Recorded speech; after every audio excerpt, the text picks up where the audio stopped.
Светослав Петров срещу Ивайло Петев. Септември София срещу Лудогорец. Гледайте по Pink Sport 1.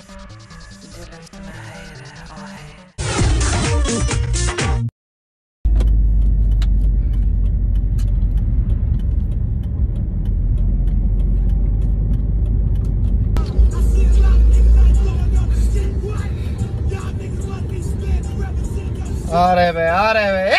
Майка ти Що не ме пусна, бе?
Аз съм Георги Николов и пожелавам приятни минути с двубоя между Марица и Спортист. Прекрасно ще различавате състезателите на двата отбора и Марица и Спортист в своите традиционни самба, без да рискува, силно напред. Домощийски тук много хитро пропуска топката. Иван Гошев достига първи до нея. И има претенции към главния арбитър, че при съприкосновението е бил изритен в главата. Много хитро, много умно Валери Домощийски пропусна топката и можеше да стане много опасно за Спортист, ако Иван Гошев, дошлия от Берое, вратар на Спортист, не бе излязал изключително предвидливо и самопожертвователно. Така че би било доста любопитно да проследим и неговото израстване под ръководството на Георги Челиков. Центриране, удар с глава на Веселин Марчев. Великолепен гол. Виртуозно изпълнение с глава на Веселин Марчев. Възползва се по най-добрия начин от центрирането на Станислав Маламов. В един момент изглеждаше, че атаката на Марица е притъпила своята острота. Центрирането на Маламов бе отлично. Удара с глава на Марчев бе просто превъзходен. Ще видим и на повторение.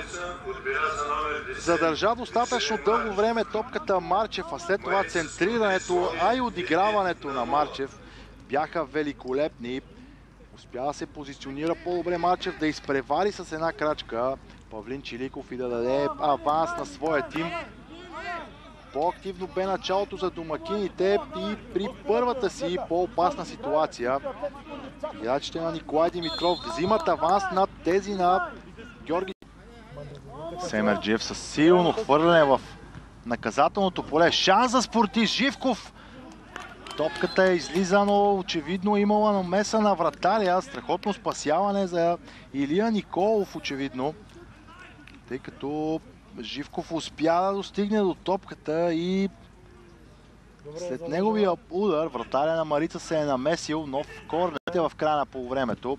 Чиликов пропуска топката. Шанс за Спортист. Резултатът е изравнен. Споменахме, че гостите поеха инициативата след откриващото попадение и Александър Бастунов в 36-та минута бе оставен непокрит след това статично положение и изравнява резултата. Центрирането на Семерджиев. Чиликов много хитро пропусна топката. Тя рикошира в защитник в жълто и се озова на пътя на Александър Бастунов, който пък с не много силен, но изключително точен удар между купа от играчи не остави никакъв шанс за Илия Николов. 1-1. Има възможност да играе с топката. Дава към голмайстора Бастунов. Той връща на Стефанов. Шанс за Калуян Стефанов. Топката преминава много близо до вратата на Марица, а очевидно имало и рикошет, тъй като ще стане свидетели на ъглов удар. Тук гостите можеха да нанесат много сериозен удар в двубоя. Радослав Живков със сигурност бе в това центриране. Изглежда добро. Шанс за Домовчийски. Удар на Валери Домовчийски. Топката е изчистена от гол линията. Изключителен шанс за домакините. Александър Бастунов отново е на правилното място. Този път обаче в собственото наказателно поле, за да спаси чист гол в вратата на Иван. Че изпълнението би било лесно. Сега обаче великолепна визия от Веселин Марчев и Маламов се изправи срещу Мартин Санов. 1-1 в наказателното поле. Шанс за Маламов. Великолепно изпълнение. 2-1 за Марица. Минутата е 69-та. Но струва ми се тук гола трябва да бъде поделен поравно между Веселин Марчев и Станислав Маламов. В момент, в който по никакъв начин не изглеждаше, че Марица може да бъде опасен в този конкретно миг. Подаването на Марчев обаче бе просто великолепно, а завършващия финт и удар на Маламов също бяха от най-високо ниво. Продължаваме да виждаме красиви моменти, продължаваме да виждаме попадения. Марица отново напред в резултата. Танчев успява да отнеме топката. Шанс за Марица. Подаване към Щерев. Удар на Щерев. Великолепно изпълнение. Топката обаче среща на пречната града. Трябва да бъдат похвалени, тъй като именно те организираха цялата атака. А Иван Гошев с ключова намеса успя да докосне топката с върха на пръстите, само за да наборен от играч в жълто. Момент, който описва всичко, което казах преди малко. В борбата и в желанието тези спорни топки. Тежко единоборство в средата на терена. Все пак Алиев получава и влиза в наказателното поле. Йоан Маринов го блокира по чист начин с тяло. След това Осман Дембеле отново бърка. Марчев с изстрел от 3-1. Марица ще спечели този двубоя. Веселин Марчев е истински герой за своя тим в днешната среща. 2 гола за него и една великолепна асистенция.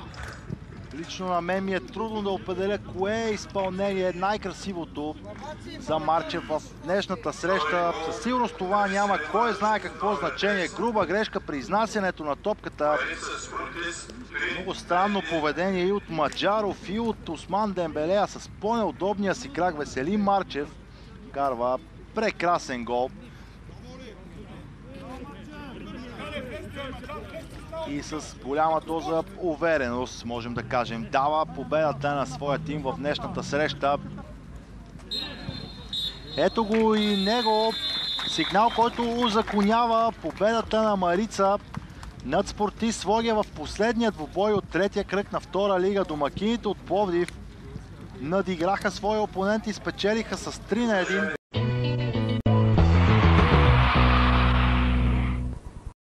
Наистина видяхме страхотен двубой, в който все пак Марица взе 3 точки. Тук при нас е старши треньора на домакините Николай Димитров, с когото ще си поговорим за това как неговият тим стигна до успеха. Честита победа, господин Димитров. Общо взето, в какво бяхте по-добри според вас, за да стигнете до 3 точки? Благодаря първо за пожеланието. Мисля, че през първото по време, първите 20-25 минути, седяхме малко по-добре, бяхме по-агресивни.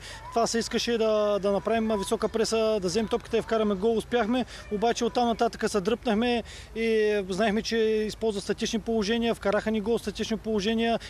Вторите 20 минути на първото по време са за тях.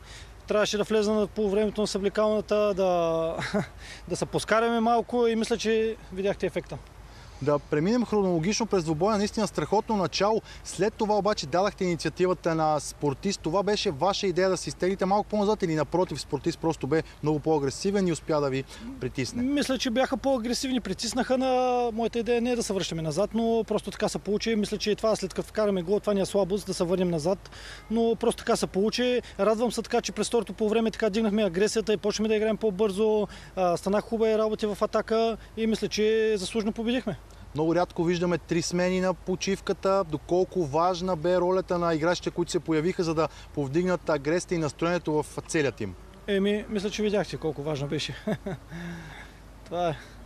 И още един въпрос, свързан с опита и класата в предни позиции в двубой, в които привидно изглеждат равностойни. Именно класата и опита ли в някои от играчите могат да дадат разликата за вашия тим? Да, изключително силен мач на Марчев, няма какво да се лъжим, и на Маламов също.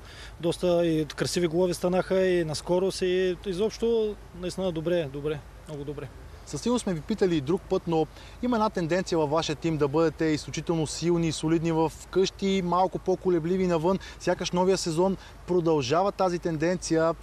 Имате ли вие за вас обяснение как ще успее Марица да го преодолее? Работим и над самочувствието на играчите и така на по-младите играчи, защото по-опитните си имат самочувствие, но просто работим всеки ден на тренировка да се подобрява това нещо, но всеки мач е различно се иска от футболистите. Различен подход. И тези победи последно дават и точки, но дават ли необходимото самочувствие, за да може Марица да бъде в много по-добро състояние в следващите двубои? Да, дават изключително много самочувствие на футболистите и на по-малките футболисти. Става въпрос една победа, така красива и хубава победа, дава голямо самочувствие и увереност. Благодаря, пожелавам ви успех. Благодаря.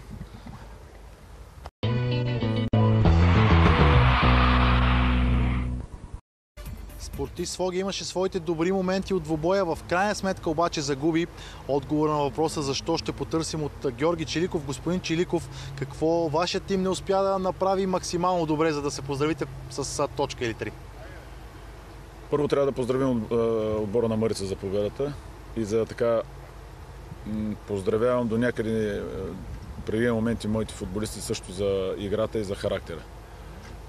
Къде загубихме, ако трябва да обобщя, загубихме в агресията, особено при второто по време. В един момент взехме да губим много елементарни и физически отбора на Марица така надделя в определени моменти. Но и това се очакваше един опитен отбор, докато така, особено през първата част, след 15-20 минути, ние така показахме добър футбол и имахме свои шансове при един на един също да затворим, т.е. да поведем. Но, как да кажа, моменти, в които тънки моменти не се възползвахме. Отбора на Марица имаше опит, се възползва и в крайна сметка загубих. Сякаш можем да разделим двубоя на няколко отделни етапи. Марица започна по-добре, след това обаче вие поехте инициативата. Защо и колко трудно е всъщност в по-голям период от двубоя Своге да играе по начина, по който игра между 20-та и 45-та? За момента е, да ви кажа, трудно. Искам да наложа този стил, за който в тези минути, които говорите, с така флангови атаки, с така доста скорост в атака. Получава се на моменти, но в решаващи моменти, дали в последно подаване, дали при центриране, дали не сме толкова настоятелни и активни в предни позиции, но не мога да бъда недоволен от желанието на футболистите. Колкото и да ми е в момента да съм бесен, както се казва, заради така определени футболисти, които така подцениха дадени ситуации, може би. И обаче не мога да се отрека, че футболистите се раздадоха.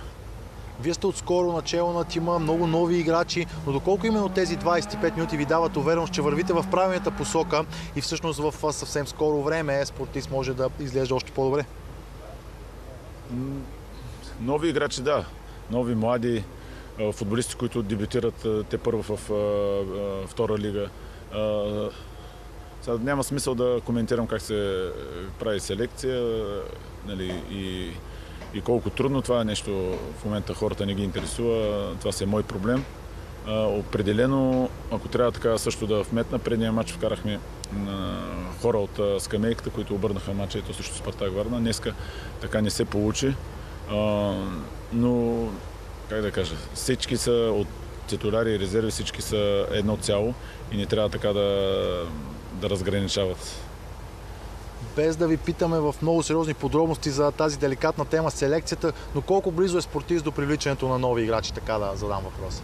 Не, нула. Нямам идея. В момента нямам разговори с абсолютно нито един играч. С тези футболисти продължаваме. Ако не намерим млади момчета, ще давам шанс на абсолютно всички млади хора, които трябва да го се възползват. Това е една от идеите на Спартист Своги и миналата и всяка една година. Аз съм следял така втора лига и съм наясно. Но те трябва да се възползват. Аз бих дал шанс и ще дам шанс на тези, които заслужават. В крайна сметка от тях зависи. Благодаря, пожелавам ви успех.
Янтра Габрово разби с 4-1 дома Марица Пловдив в двобой от четвъртия кръг на втора лига. С този успех домакините се завършат на победния път, след като миналата седмица допуснаха първата си загуба от началото на сезона. Габровци водеха с 2-0 още до 21-та минута след попадение на Иван Василев 14-та и Божидар Томовски 21-та. Василин Марчев върна едно попадение за пловдивчани 38-та минута, но през второто полувреме домакините решиха всичко с нови 2 гола. Първо Иванов направи 3-1 в 65-та минута, а 8 по-късно Емил Колев оформи крайния резултат. С тази победа Янта се изкачва на трето място с 7 точки. Марица продължава пак да редува победа с загуба и е 9 с 6 пункта.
Гисева.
Тук в ръце.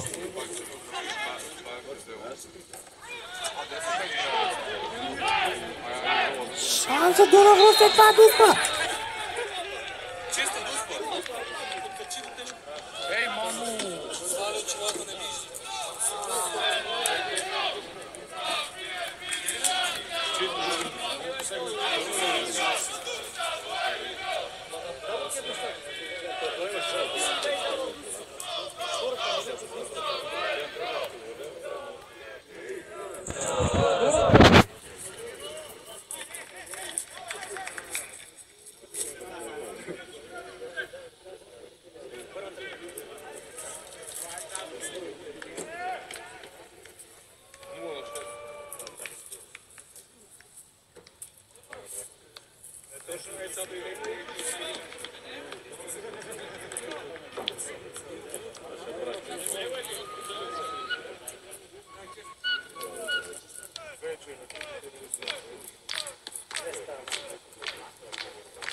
Взимате само камове и ги връщате на запис.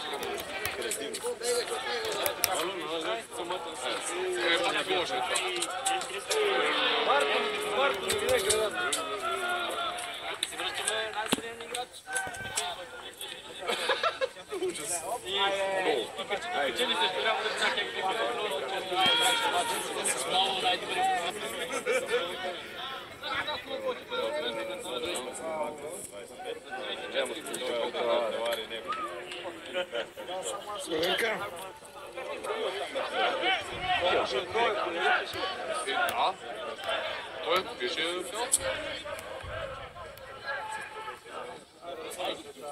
това гол. Едва.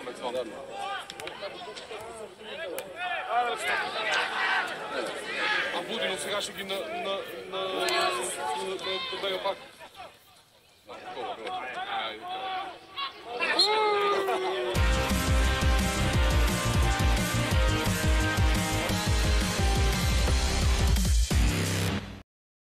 Спартак Плевен разби Добруджа и записа първа победа.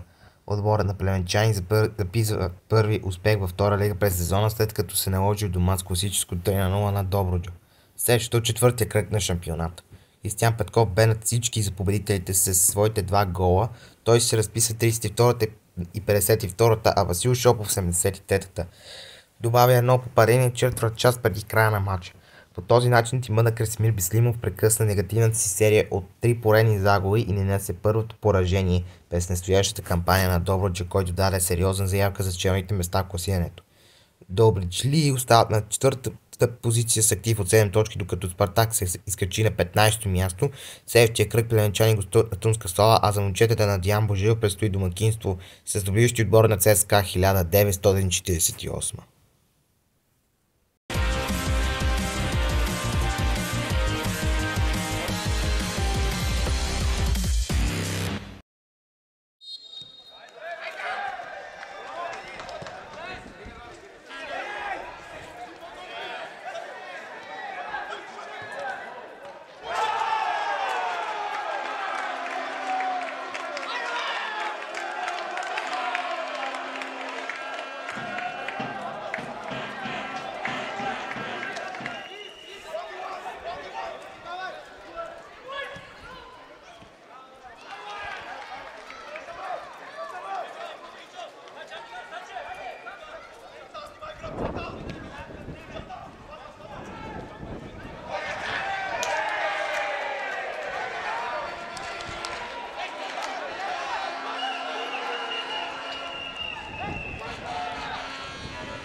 Втора лига обзор на седмицата продължава след рекламите! По PingBG.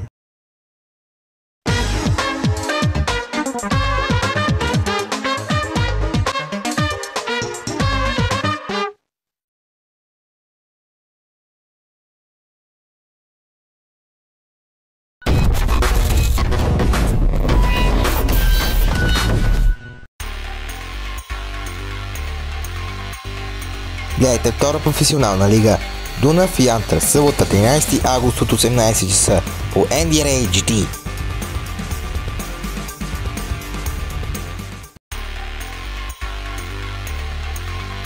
Гледайте втора професионална лига.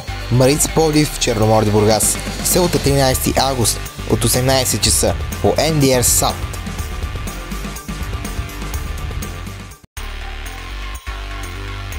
Гледайте Септември Спортив Своге, събота 13 август от 18 часа по N-Sport HD.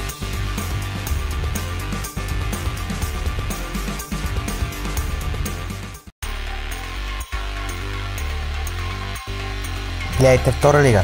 Струмска Сола Спартак Плевен, събота 13 август от 18 часа по Спорт Клуб HD.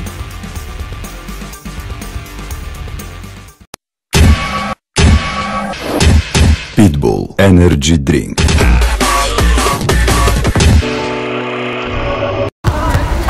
В спорта вниманието е насочено към тях. Но за техните успехи стоят много, много хора. Да започнем от семейството. Ето ги и феновете. И човекът, който се грижи за феновете. Ами и треньора? Близките? Да, и ти. Ти също си велик. Ние заставаме зад всички вас. FBET подкрепя българския спорт и хората, които го подкрепят.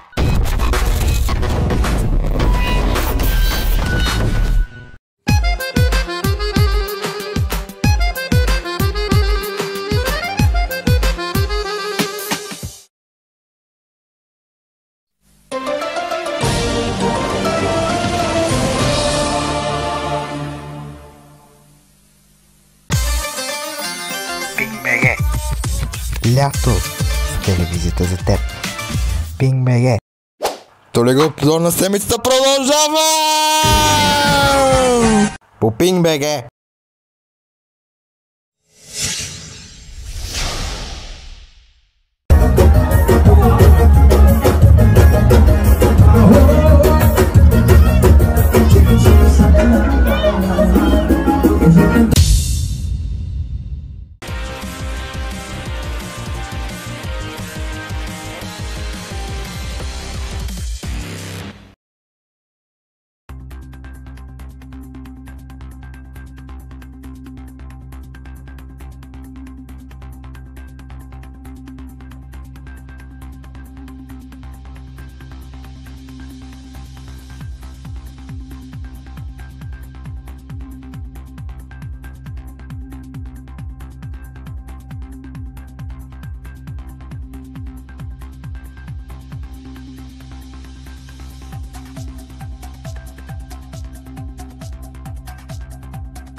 Само ми пречи, който махна.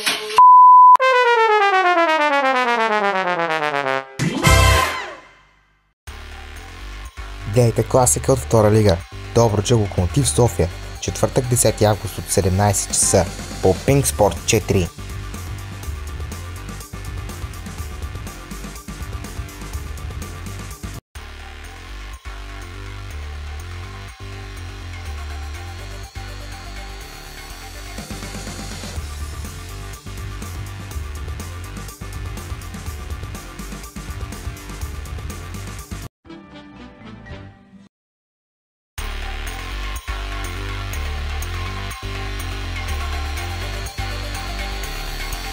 Гледайте ЦСКА 1948 2 септември, 8 август от 18 часа по Pink BG.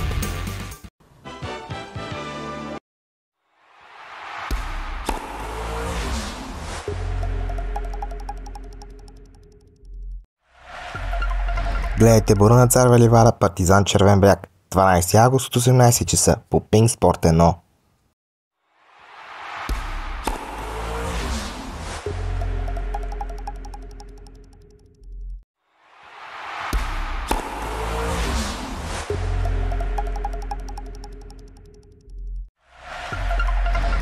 Гледайте Локо Горна Оряховица, Академик Свищов, 12 август от 18 часа по Pink Sport 2.